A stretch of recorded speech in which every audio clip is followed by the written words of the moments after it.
Alright, so we're now back for another sound test, and we now have the OM3 versus the OM1. So as I mentioned in my first impressions, I found the OM1 to be brighter on top, more shimmery on top compared to the OM1. But now doing an A/B test, I was surprised on how brighter it is compared to the OM1. The OM1 definitely is more bassy, actually a lot more bassy compared to the OM3. So we're now gonna do a sound test.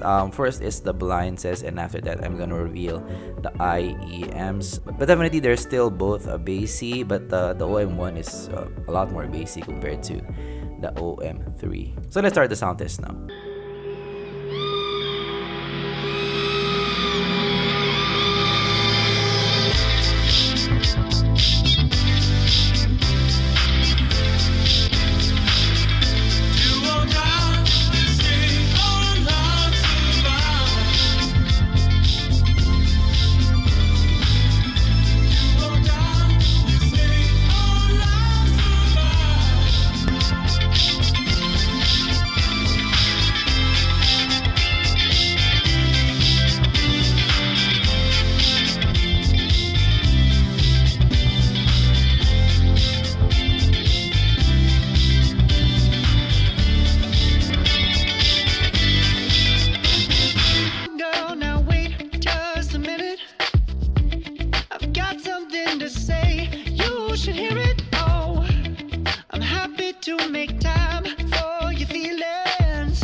Alright, so that's it for our sound test. Actually, from the sound test, A/B testing it, I was surprised on how bright the OM3 is over the OM1.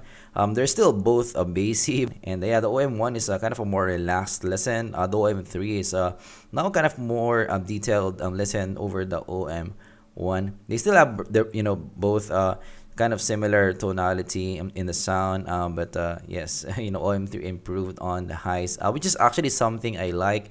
It actually reminds you of the TFZ S2 in a way, in terms of the overall presentation of the sound. So is the OM3 an upgrade over the OM1? That will depend, up to you. If you love highs more, maybe the OM3 is for you. If not, maybe the OM1 is your pick. But we're gonna confirm that in the full review. Thanks for watching. I'm gonna see you guys in the next video. Goodbye.